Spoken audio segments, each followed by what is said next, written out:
This world for a bit. Hold on. Hey, Tanisha Anderson Place. Hello, everybody. We are so thrilled to be a part of this moment with you. I'm Pamela D. Marshall. I am the author of the book, The Art of Forgiveness, but I'm hosting other authors who are going to be part of the Sunshine State Book Festival on the 27th and 28th of January 2023 at Trinity United Methodist Church here in Gainesville. And my guest tonight from the Tampa, Florida area, Tashina Anderson Place, a first time author. Yeah. Congratulations. Oh, well, thank you. Thank you so much. Yep. Exciting times. And your Exciting. book, let's see your book. Oh, yeah, sure. There you go. Fill, fill your cup. Hmm. Tell us about what are we filling our cup with, Tanisha? Oh, yeah, of course. Tashina, Tashina. It's okay. It's all right. It happens a lot. It happens a lot. But yeah, so fill your cup is about different individual moments in my life where you start from the beginning, you learn a bit about me and how my life was. Now it's filling my cup again. I'm trying to explain with things of this world, degrees and filling my cup with success in any way I could get it.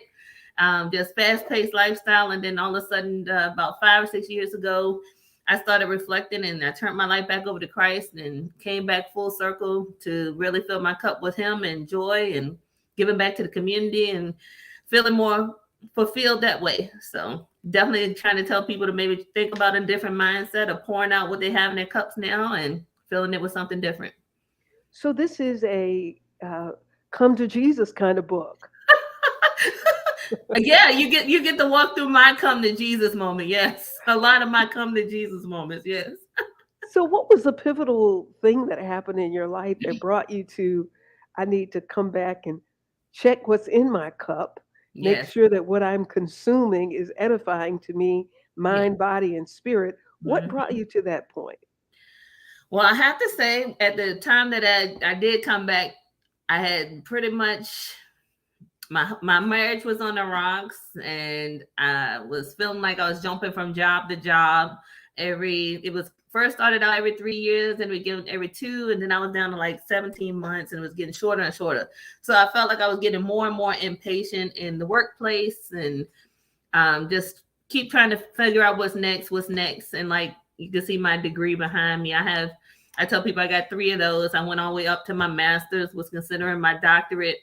And it was just like, what now? And then I just feel like I was so unhappy all the way around because it was like, for me, I had a persona to play of walking in, being the woman in the room, the person in the room that had the strongest personality. If you told me there was something I couldn't do, I'd tell you you lost your mind because I felt unstoppable at that point. And pretty much I had that presence no matter where I went.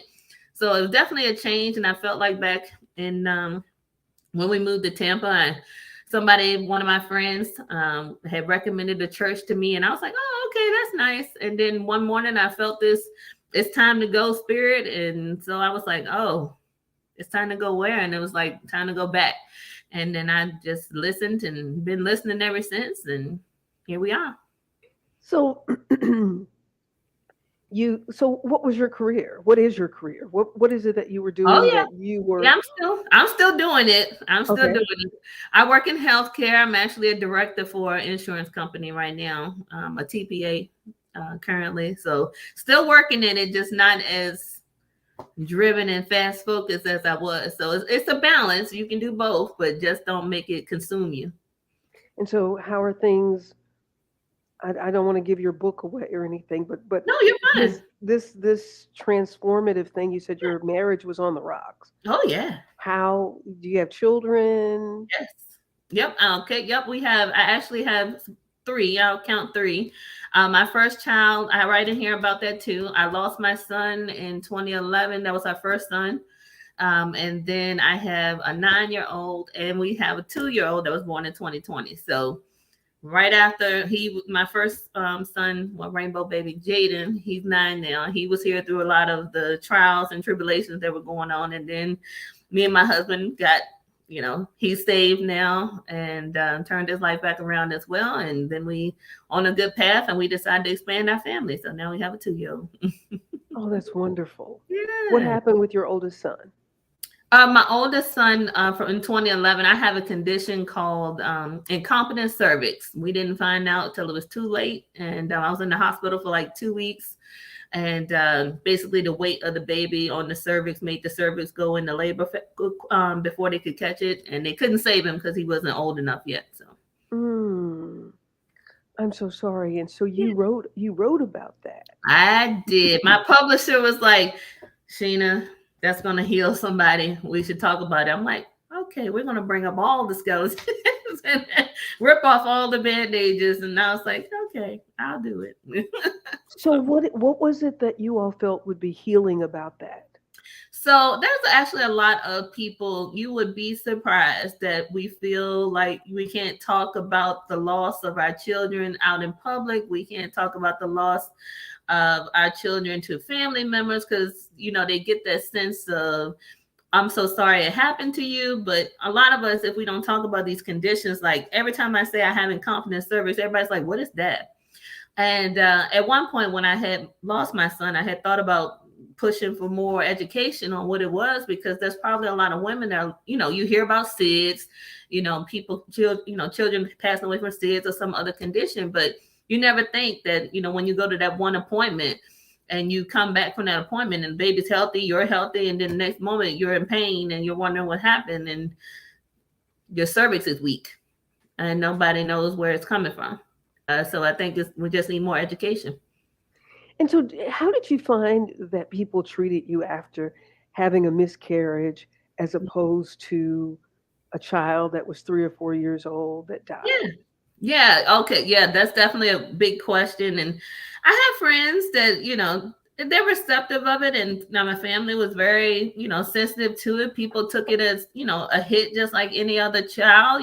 Sometimes you have people that are like, oh, how many children do you have? And I always try to make sure that I say 3. He was breathing. He was alive. I actually held him until he passed away. I think he was alive for like almost 4 hours. So it's definitely something I don't wish on anybody. And, here we are today, turning the corner. So, Yeah. So Tashina Anderson Plays mhm. is an author. She's going to be a part of the Sunshine State Book Festival, a first time author, which is First time. really, really exciting. And Yeah. then sharing her stories of filling her cup with the right stuff. Yes, there you And go. and I think you're correct. And I'm thank you for your transparency. Of Thank you course. for being vulnerable to talk about your miscarriage. Because I think that or stillborn, I think for other people who've never experienced that, Mhm. they don't see the child Mm-mm. as a human. And Mm-mm. so their reaction to you is not the same if your 3-year-old had died. Yes, yes, exactly. I think if my son Jax or Jaden would have, because he's been here long on, they all been here on Earth. They made memories. They have family members they've been with. I think it would have been a hit. But for us that were in my close circle, that were in the room, that met Des, his name is Desmond. He had a name. He was a baby. The hospital treated him like he was a baby. He was a baby. I mean, he just didn't make it to the full term 40 weeks. But like I said, he wasn't stillborn. He was alive. We got to take pictures with him before he passed away. And Mm. I still have all his clothing from when he was here. They put him in a little clothing for you, and little diapers and all that stuff. So yeah, full-born baby, hands, nothing missing, fingers, toes, and everything else. But he just was so teeny that he Yeah. didn't. He didn't. The Lord brought him in this world to put a love of motherhood in my heart. Because at one point I didn't want to be a mother; it wasn't on my list, and I felt like that was the point. He hit my heart, and here we are. I love kids. I'm a kids worship leader. So I've been full blown kid for a while now. So and I even in our heart now we talk about it sometimes, maybe adopting later on. So it's Oh, funny how things wow. change. Mm-hmm. What do you say in the book, or even now, just to moms who have experienced?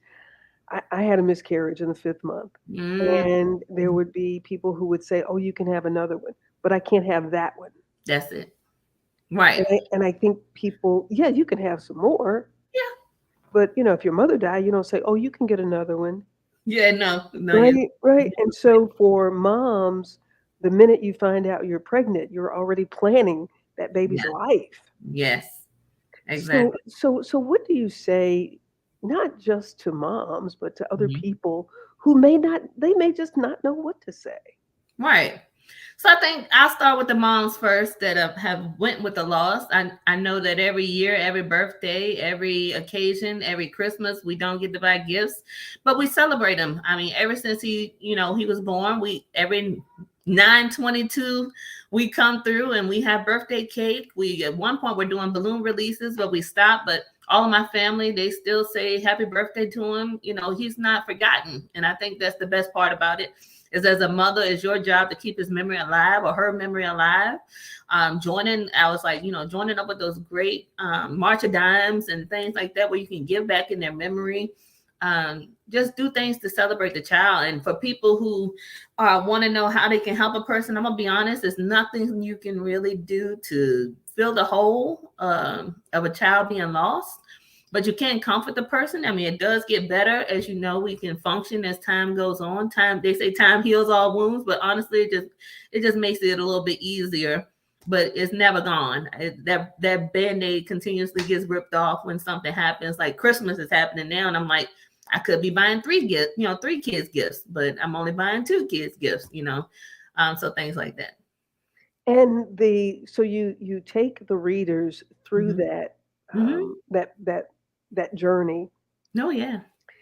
And were there times when you had to forgive yourself, or did you blame you for any of Oh, this? oh yes, definitely.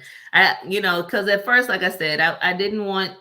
I think in my heart and my mind, when I found out I was pregnant, I was devastated because, as you know, like I said, I was running after the C-suite and doing things, trying to get ahead, going in my education. I was like graduating from college and wanting to do other things with my life. And I'm like, at first it was like shocking and kind of scary to think about having a baby. So I thought maybe it was something that was, maybe God was punishing me for being ungrateful. So he took him back at one point. That was part of it. I felt like my body had failed me. That was a part of it. So I was like, what? Maybe am I going to be able to have any more children since this one did not go through? So it was like all those other things of laying in the bed thinking how I failed my son by being ungrateful, and not having the heart to want to be a mother right away. But then it was too late by the time we had got to this point to say, why didn't I love him as much as I loved him, in those last few weeks when I didn't know anything was going to happen. So it was like, I grew into the process. It wasn't immediate celebration. My friends were coaxing me through it. And then, you find a place where you're like, hey, I'm going to be a mom. I got to get my act together. Hmm. so, Hmm.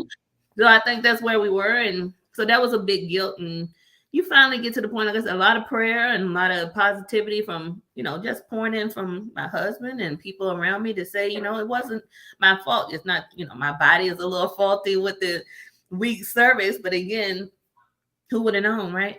There's something we had, and there's something to heal for. So I had two more beautiful children afterwards. I have a surgery that's called, a cerclage every time I want to have a child. So they can save them as long as it's caught early. So that's a Yeah. mm-hmm.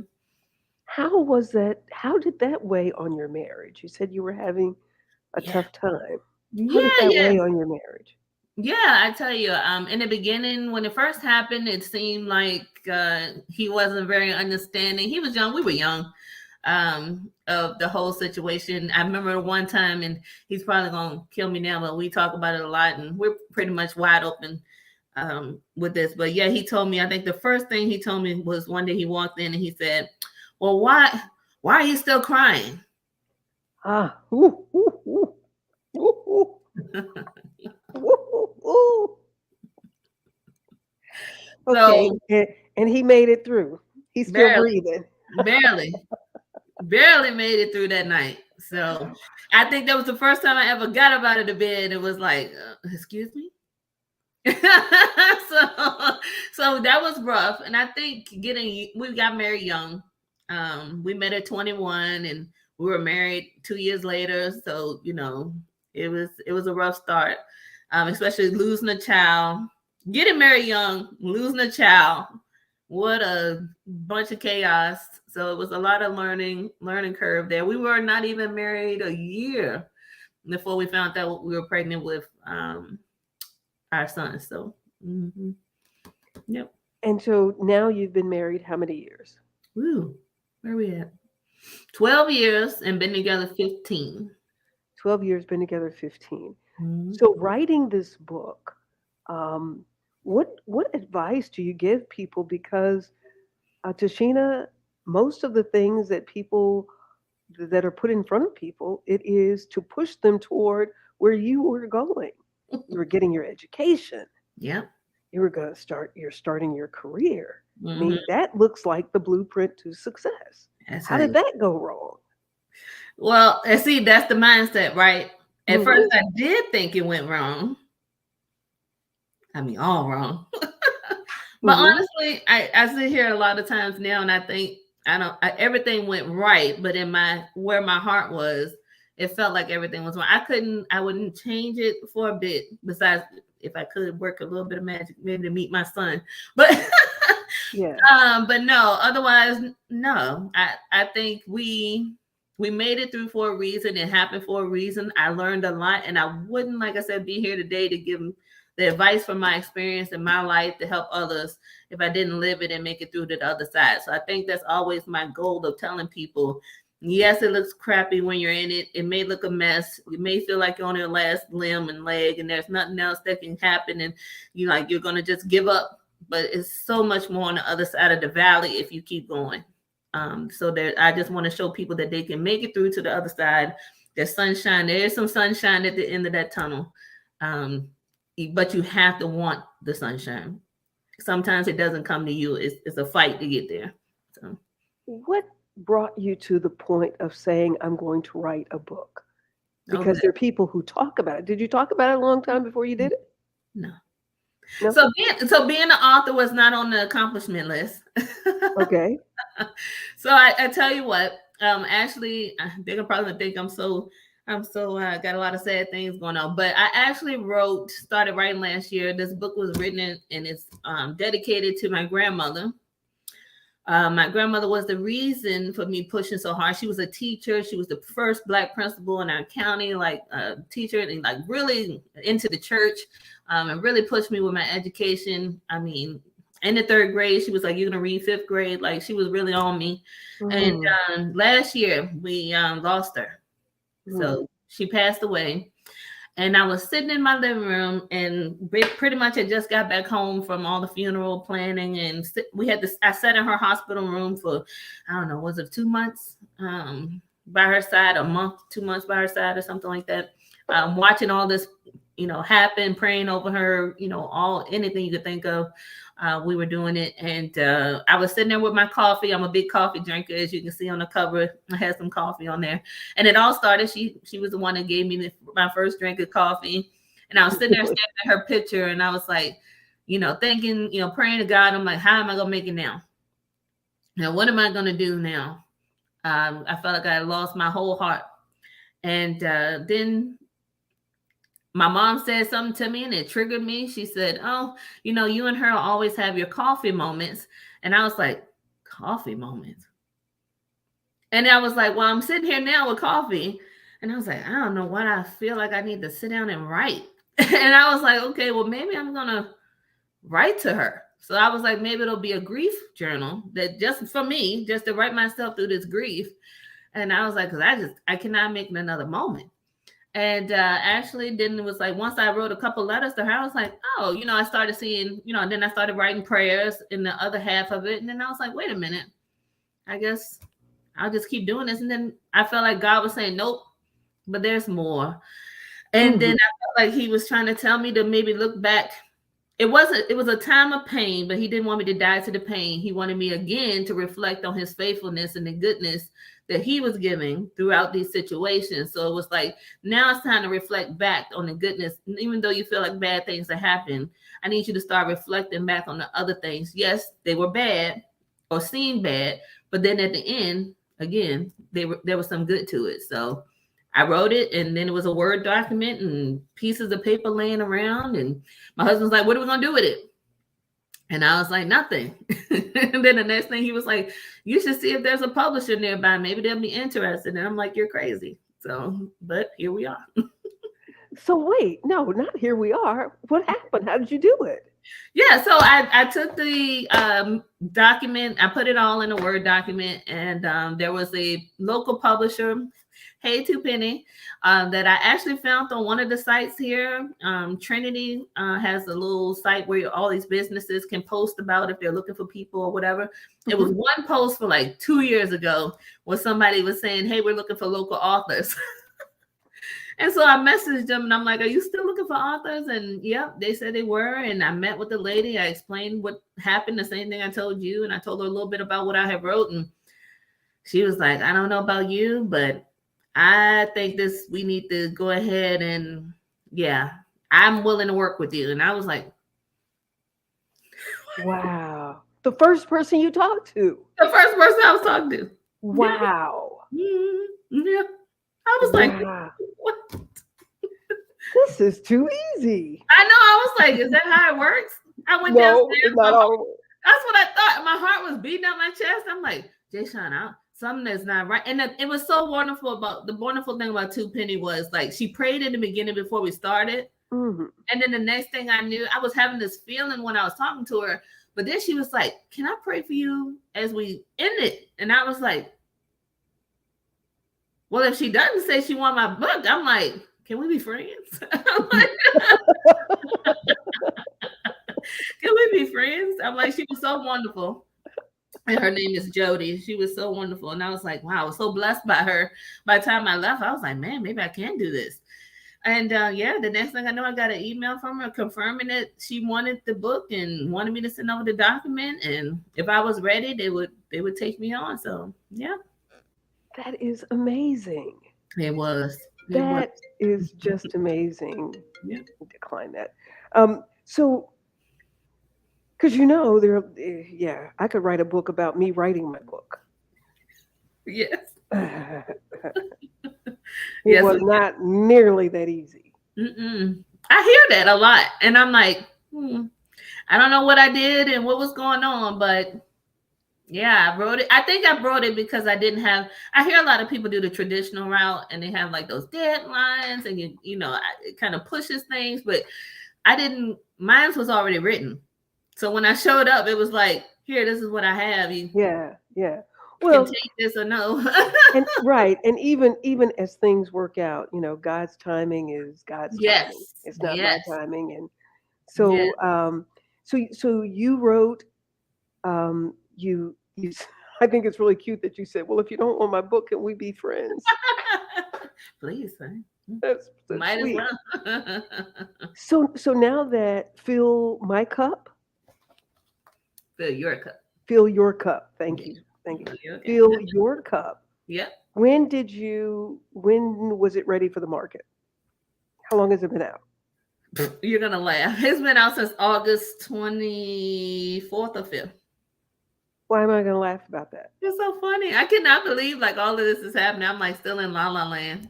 I'm like, oh, this is so funny. I'm like, it's only been out a couple months, and I'm like, I'm interviewing for it already. Yeah. I thought it was gonna take longer to do like all of this, but everything's happening so quickly. So that's why I'm like, maybe you won't laugh, but I'm laughing because I'm like, God, you are amazing, and woo, it's happening so fast. I'm like, he has a word. Amazing. He has a word. Oh, that's powerful. Oh, thank you, Eliza. Yep. Amen. It is powerful. Yeah. My dear friend Eliza B. Carter, breathologist. Look, in this fill your cup, what is it that you want? Because you had your transformational kind of moment. It took you some time. How is it that this book will help people while they're on their journeys? You can still get the degrees, you can still have the career, but how do you do the balance? How do you talk about having that balance of solid spirituality while you do the other things? So the one thing that I tell people now is I don't live for it. It doesn't control me. That was one of the things, the strongholds I had to break off of me, right? I couldn't let it's a difference when you don't feel like you need it. It's not the need. I need God. I need joy. I need love. I need comfort. I need Holy Spirit. I need Jesus, right? So I chase after him. The other stuff just falls into place. So I always tell people, you can have both, but you need to put him first. When you put him first, everything else aligns. So I think having that heart, the humble heart in mind now to know, yeah, I can go after that job, but if it doesn't happen, it doesn't break me, right? I can go after I can go after this book conference or wherever speaking engagement. If they don't choose me, that's fine. I don't have to be the number one person in the room. Maybe I can go, learn this year and then maybe try again next year. So it's just thinking about it in a different way instead of letting it be the one thing that takes me down or hits my pride because I don't get it on the first try. And I don't understand why they don't choose me. They must be out of their minds. And then it's like a whole down spiral. have they lost? They don't understand who they're talking to, And a lot of a lot of us walk around like that. And I'm like, as I talk about it now, I'm like, man, I was walking around like that. Woo. But it's good. No, it's good to have just humble your heart, and man, when you do, you'll feel so much grace and so refreshed from not having to wire yourself to be, I call it, on a pedestal. Yeah. So that holding yourself up, you hold yourself up for so long, it gets tiring, and then you take that aggravation out on everybody around you. Yeah. So what was it like for you? Eliza Dukes Carter has also written books. She has another one that she's getting out, right, Eliza? What was it like for you when you saw your books, books in the box, when you opened up the box? Oh yeah. Oh yeah. It was I will say pretty amazing. I was like, wow. I just always tell people, every time I see it, I'm like, it was a Word document. And it came alive. It's like right here, I'm touching it. They made it look so beautiful. And I'm just so grateful that I get to take this journey and hand it to people. And I'm just like, I always tell people, I hope there's 3 things. I hope you learn something. I hope you cry a little bit and laugh a little bit. I hope it, helps to guide them by looking at my fall and, my rise too. So, got to start somewhere. So what was the fall? What did you consider the fall? When your marriage was in trouble? Yeah, I feel like that was the breaking point. We had got to the point of like getting into divorce, not just him, but I think all around I was cracking, it wasn't just with marriage. It was like my personality was at this point, it was turning more into anger and frustration. Not as much joy, as I have now, and peace that I have now. Like I said, I think that 5, when I got to that mark, that was it. I was like, I need to do something. And so what do you say to somebody who might be in that spot right now? How do you pivot? How do you shift and take a look in the cup and decide what is in here? What am I trying to hold on to, and what do I need to get rid of? And how do I refill it with what needs to be there? I would say take inventory.